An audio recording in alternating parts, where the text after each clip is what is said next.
बिस्मिल्लाहिर्रहमानिर्रहीम। अब हम एक्सरसाइज 2.7 का क्वेश्चन नंबर 6 अटैम्प्ट करेंगे। क्वेश्चन नंबर 6 में क्या है, x plus 1 whole square plus y plus 1 whole square is equal to 5 और x plus 2 whole square plus y square is equal to 5 है। अब इसको इक्वेशन नंबर 1 कह देंगे, हम इसको इक्वेशन नंबर 2 कह देंगे। यहाँ पे इक्वेशन नंबर 1 और इक्वेशन नंबर 2 कह दिया।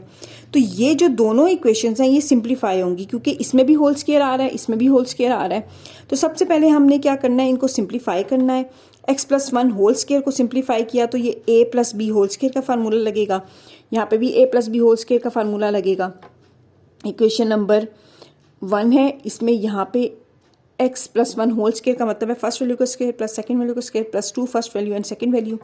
यहाँ पे भी हम यूज़ करेंगे first value plus second value plus 2 first value and second value is equal to 5। तो ये x स्क्वायर आ गया, ये 1 आ गया, ये 2x आ गया, ये y स्क्वायर आ गया, ये 1 आ गया, ये 2y आ गया इज इक्वल टू 5।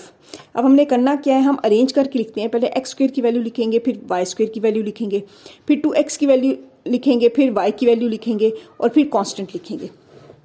तो हमने किया x square plus y square plus 2x plus 2y is equal to plus 2 is equal to 5।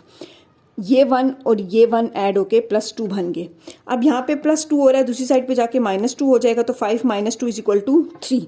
ये वाली वैल्यूज एज इट इज आ गई। इसको हमने इक्वेशन नंबर 3 कह दिया। इसी तरह से अब हम इक्वेशन नंबर 2 को सिंप्लीफाई करेंगे। इक्वेशन नंबर 2 है क्या, x plus 2 whole square plus y square is equal to 5। यहाँ पे a plus b whole square का फार्मूला लगाया, जो कि यानी कि फर्स्ट वैल्यू का स्क्वायर प्लस सेकंड वैल्यू का square plus 2 first value and second value plus y square is equal to 5। इनका होल स्क्वायर ओपन करें तो ये x स्क्वायर आ गया, ये 4 आ गया, ये 2 2s आर 4x आ गया plus y square is equal to 5 है। अब इनको अरेंज करके लिखना है और ये कांस्टेंट है, ये भी कांस्टेंट है, इसको दूसरी साइड पे ले जाएंगे।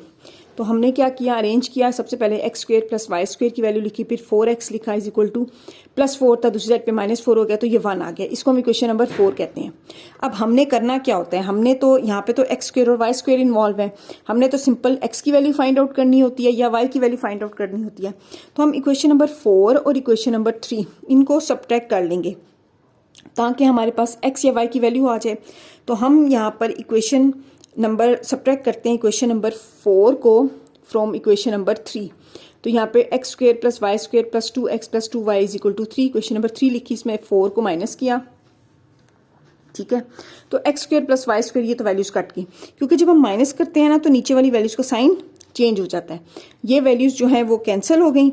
हमारे पास 2x में माइनस 4x किया तो minus 2x plus 2y is equal to 3 में से माइनस 1 किया तो 2 आ गया, ठीक है। अब हमने करना क्या, इन सब में से 2 को कॉमन ले लेंगे तो 2 कैंसिल हो जाएगा दोनों साइड से, तो ये आ जाएगा minus x plus y is equal to 1।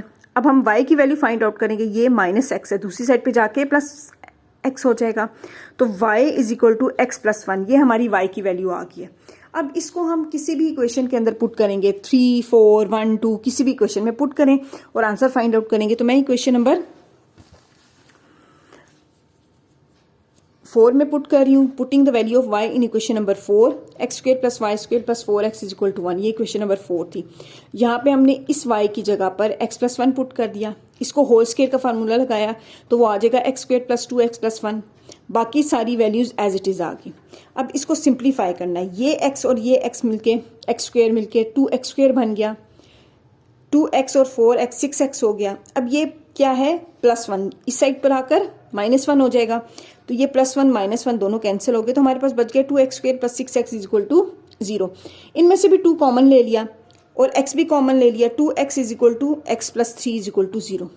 अब ये एक्सप्रेशन इक्वल टू 0 है ना, तो या तो 2x की वैल्यू इक्वल टू 0 है या x प्लस 3 की वैल्यू इक्वल टू 0 है, ठीक है। अगर तो 2x इज इक्वल टू 0 है, इसका मतलब है x इज इक्वल टू 0 है, क्योंकि 2 तो इक्वल टू 0 नहीं हो सकता ना।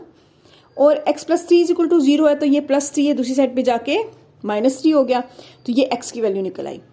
अब ये जो हमारी दोनों x की वैल्यूज आई हैं, इसको हमने इस वाली इक्वेशन में पुट करना है जहां से हमारे पास y की वैल्यू आ जाएगी। तो हमारे पास y is equal to x plus 1 था, for x is equal to 0 और for x is equal to minus 3 हमने फाइंड आउट करना है। तो y is equal to x plus 1 है, यहाँ पे x की जगह पे 0 पुट किया तो y इज इक्वल टू 1 आ गया। अब ये हमारा पेयर क्या बना, 0 और 1 का। पहले x की वैल्यू आई फिर y की वैल्यू आई। For x is equal to -3 है ना, ठीक है, -3 यहाँ पे पुट किया, -3 + 1 तो ये आ जाएगा -2, तो x की वैल्यू -3 और तो y की वैल्यू -2, ये हमारा आंसर है। इसको हम इस तरह से लिख सकते हैं, ये आंसर है।